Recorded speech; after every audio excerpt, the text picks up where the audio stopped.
عابد نے کہا شام کے دربار میں آ کر،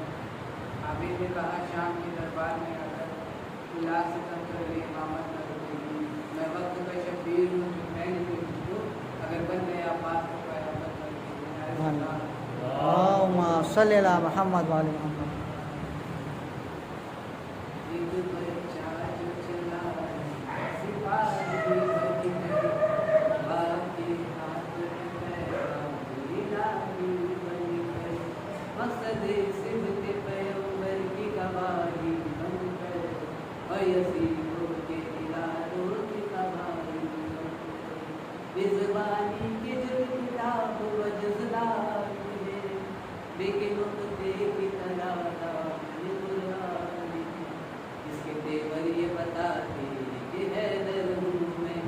منصبی کے یہ اشارے کہ اصغر میں رقبہ کہتا ہے عباس بلاول اس کے تیور یہ بتاتے کہ ہے دروں میں منصبی کے یہ اشارے کہ اصغر میں مجھ کو تلوار جو مل جائے تو اکبر میں رقبہ کہتا ہے عباس بلاول نہر سے مشق میں بھر لاؤں گا پانی میں بھی، آج حیدر کی بھرپور جوانی میں بھی، ملا دیکھ میری تشنہ رہانی پہ نہ جا، مجھ کو کم سے نہ سمجھ اپنی جوانی پہ نہ جا، شبر سے کہہ دے کہ دریا کی روانی پہ نہ جا، دیکھ صحراؤں بہتے ہوئے پانی، کتنا پیاسا ہوں اگر راہ نکل جائے گی، القمہ بھی تیری شور بدل جائے گی، شبر سے کہہ دے کہ دریا کی روانی پہ نہ جا، دیکھ صحراؤں کو بہتے ہوئے پانی پہ نہ جا، کتنا پیاسا ہوں اگر راہ نکل جائے گی، القمہ بھی تیری شور بدل جائے گی، تاریخ کیا چیز ہے اور وقت حکومت کیا ہے، یہ دکھانا ہے تجھے وقت صداقت کیا ہے، اس دلوں کو یہ بتانا ہے شجاعت کیا ہے، اور سمجھانا ہے مقبول شہادت کیا ہے، سوئے مظلوم جو آئے گی مل جائے گی، عرش تقدیر میرے نام سے کر آئے گی، جلد کرنے پہ جو آ جائیں تو محشر کر دے، بے ساروں کو چاہیے تو سمندر کر دے، من نصیبی ہو تو جیسا مقرر کر دے، کوئی بے ضرر جو ہم اس کو دوسر کر دے، کربلا میں بھی نہیں مفلس نادان ہے، سب کو معلوم ہے جنت کے بھی حقدار ہے، سب کو معلوم ہے جنت کے بھی سردار ہے، تم سے بھول شہادت مجھے آتی ہی رہی، جشن کی کوئی نہ دے سلاتی ہی رہی، مجھ کو جنگاہ کے حالات بتاتی ہی رہی، اور مادر مجھے چولہے میں جھلاتی ہی رہی، مجھ کو بابا کی جو تنہائی کا احساس ہوا، نگہائی میرے کان میں حلوے کی صدا، چین کس طرح سے جھولے مجھے آتا پھلا، باپ کے ہاتھ کے اس رسم سے میں چلا، کائنا ہے مجھے ایک عالم بیت کا ملا، پتہ کرنا ہے مجھے مار جائے جلد کیا چیز ہے حیدر کے دلالوں کی، ایک ہنسی ہی میری کافی ہے ہزاروں کی، جانے کیا کان میں شبیر نے اصغر سے کہا،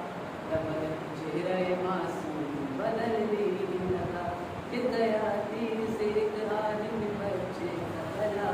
صرف رو رو کے پیاسا لب کوثر پہنچا، ہر مومن نے لکھ کر کے قلم رو دیا، مسکراتے ہوئے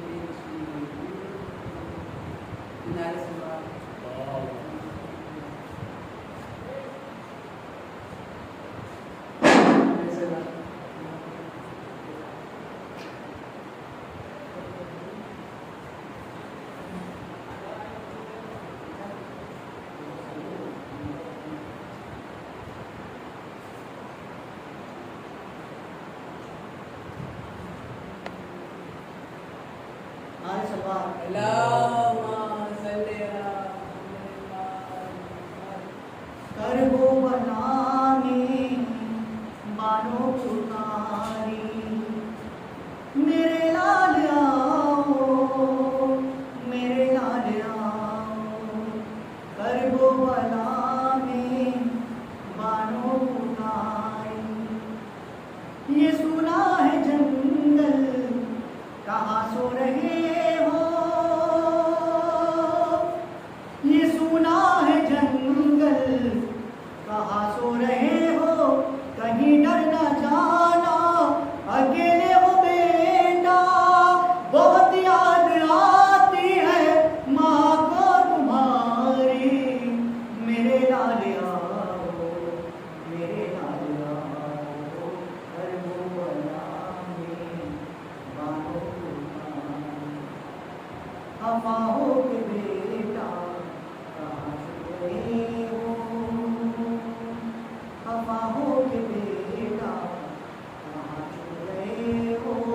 نہیں ماں کی پرواہ ہے اتنا بتا دو بہت یاد آتی ہے ماں کو تمہاری میرے لال آؤ میرے لال آؤ کربو بلا میں بانو پکاری ضعیفی میں چھوڑا ہے بابا کو تم نے ضعیفی میں چھوڑا ہے بابا کو تم نے جیے گا وہ کیسے تیرے بعد بیٹا بہت یاد آتی ہے ماں کو تمہاری میرے لال آؤ میرے لال آؤ کربو بلا میں بانو پکاری کہاں حلق نازو کہاں تیر شوبہ کہاں حلق نازو کہاں تیر شوبہ لگایا ہے ظالم نے تم کو اے بیٹا بہت یاد آتی ہے ماں کو تمہاری میرے لال آؤ میرے لال آؤ کربو بلا میں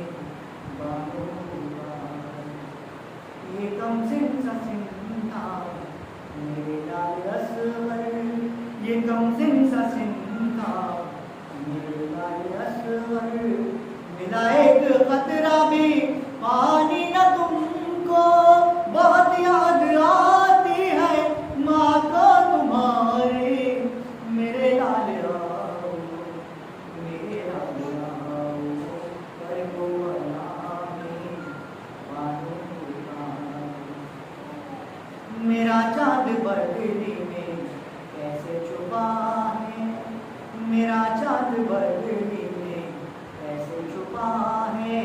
بتا دو اے عالم بیاں کر کے سب کو بتا دو اے عالم بیاں کر کے سب کو بہت یاد آتی ہے ماں کو تمہاری میرے لال آؤ میرے لال آؤ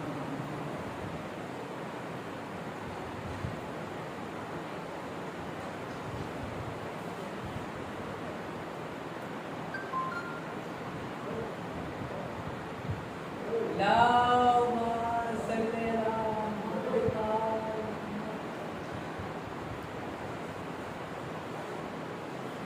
نعرہ حیدری یا علی نعرہ سلوات صلی اللہ محمد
قرآن مجید کی مشہور معروف آیت کریمہ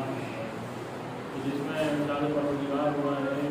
کہ کل اصل رسول ان سے کہہ دیے کہ ہمیں رسالت کچھ نہیں چاہیے، رسالت کا عالم کچھ نہیں چاہیے سوائے اس کے کہ ہمارے برابر دعووں سے محبت کریں۔ لفظ محبت بھی عربی میں استعمال کیا جاتا ہے اور لفظ محبت، لیکن قرآن لفظ محبت استعمال نہیں کر رہا ہے، لفظ محبت استعمال کر رہا ہے۔ وہ ہم سے محبت نہیں چاہ رہا ہے، یعنی رسالت کے طور پہ محبت نہیں چاہیے بلکہ محبت چاہیے۔ عربی اردو میں محبت کا ترجمہ محبت کر دیا گیا ہے، لیکن عربی وسیع زبان ہے، یہاں الگ الگ طریقے سے الگ الگ الفاظ اور الگ الگ کیفیات میں الفاظ استعمال کیے جائیں۔ عربی میں محبت اور چیز ہے اور محبت اور چیز ہے۔ محبت وہ محبت ہوتی ہے کہ جہاں پر ساری محبتیں قربان ہو جائیں، جہاں پہ دنیا کی ساری محبتیں قربان ہو جائیں، جہاں مال کی محبت، اولاد کی محبت، جان کی محبت قربان ہو جائے، اس محبت کو کہتے ہیں محبت۔ قرآن ہم سے کہہ رہا ہے کہ اجر رسالت جو ہے وہ محبت اہل بیت ہے۔ نبی کریم نے جب دین اسلام پھیلایا تو اس دور میں نبی کریم آئے کہ جب وہ دور تھا کہ لوگ جانوروں سے بدتر افراد زندگی گزار رہے تھے، وہاں ایسے دور میں نبی کریم آئے کہ جہاں انسان کہلانے کے لائق نہیں تھا، جانوروں سے بدتر زندگی تھی، اتنا بدبو تھا کہ جانوروں سے بدتر زندگی گزار رہا تھا، لیکن نبی کریم آئے اور انہوں نے تبلیغ کی، اور تبلیغ کرنے کے بعد اسلام کا پیغام دیا اور کہا قولوا لا الہ الا اللہ تفلحوا، لا الہ الا اللہ کہو فلاح پا جاؤ۔ لوگ دھیرے دھیرے دامن اسلام میں آتے گئے، اور اس کے بعد یہی انسان جن جانوروں سے بدتر تھا، نبی کریم نے اسے انسان بنایا، اسے انسانوں کو مسلمان بنایا، انہیں مسلمانوں کو صاحبان ایمان بنایا، اور ان صاحبان ایمان میں کوئی ابوذر بنا، کوئی سلمان بنا۔ تو یہ نبی کریم کی محنت اور تبلیغ کا نتیجہ تھا کہ بدبو ورق جو انسان جانوروں سے بدتر تھا اسے نبی کریم نے مسلمان بنایا۔ ایک بار تمام عرب نے یہ طے کیا کہ نبی کریم نے ہمیں دین اسلام دیا، ہم تک قرآن پہنچایا، ہم تک کتاب پہنچائی، ہم تک اللہ کا پیغام پہنچایا، کیوں نہ ہم نبی کی خدمت میں کچھ عرض کریں، ہم نبی کی خدمت میں کچھ تحفہ پیش کریں۔ تو تمام عرب کے افراد جمع ہوئے، نبی کریم کے پاس گئے، یا نبی اللہ ہم جانوروں سے بدتر تھے، آپ نے ہمیں انسان بنایا ہے، آپ نے ہمیں انسان بنا دیا، آپ نے ہمیں مسلمان بنایا، آپ نے ہمیں صاحب ایمان بنایا ہے، یا نبی اللہ اب ہماری حیثیت کے مطابق اگر آپ کچھ ہم سے مانگے تو ہم تحفتاً آپ کو پیش کریں گے، آپ کی خدمت میں پیش کریں گے۔ تو یہ نبی وہ نبی ہے کہ جس کے اوپر پہرا لگا ہوا ہے، وما ينطق الهوى إن هو إلا وحي يوحى۔ یا نبی اللہ یہ آپ کے برابردار کون ہیں، یہ آپ کے اہل بیت، یہ آپ کے برابردار کون ہیں کہ جن سے پروردگار عالم مودت کا حکم دے رہا ہے، مودت کا حکم دے رہا ہے۔ نبی کریم نے کہا وہ ہمارے برابردار علی ہیں، فاطمہ ہے، حسن ہے اور حسین علیہ السلام ہے۔ صلوات دیجیے قرآن کہہ رہا ہے ان سے محبت کرو، ان سے محبت کرو، ان سے اس طرح سے محبت کرو کہ دیکھو تمہاری زندگی جو ہے وہ ان کی زندگی کی طرح ہو، تمہاری موت ان کی موت کی طرح ہو، تمہاری حیات ان کے لیے ہو، تمہاری موت ان کے لیے ہو۔ تم زندگی گزارو تو ان کے خاطر گزارو، تم کچھ عمل کرو تو ان کے خاطر عمل کرو، تم اپنی زندگی کو ان کی زندگی میں ڈالتے رہو، دیکھو تمہاری زندگی کامیاب ہو جائے گی۔ تم محبت کرو اہل بیت علیہ السلام سے۔ اور محبت کیا چیز ہے؟ محبت وہ چیز ہوتی ہے کہ اگر انسان کو کسی سے محبت ہو جائے تو اس کے بغیر نہیں رہ سکتا۔ دنیا میں اگر محبت کی مثال دیکھتا ہے تو مچھلی کو دیکھتی ہے، مچھلی پانی میں رہتی ہے، پانی سے مچھلی کو نکالا جائے تو مچھلی تڑپنے لگتی ہے، وہ لوگوں سے پانی کا مطالبہ کرتی ہے اور وہ مچھلی تڑپتی رہتی ہے، تڑپتی رہتی ہے۔ کچھ دیر اسے پانی نہیں ملتا ہے تو مچھلی تڑپنا بھی چھوڑ دیتی ہے، اور اگر کچھ دیر اور پانی نہ ملے تو وہ تڑپتی ہوئی مچھلی بالکل خاموش ہو جاتی ہے اور وہ مر جاتی ہے۔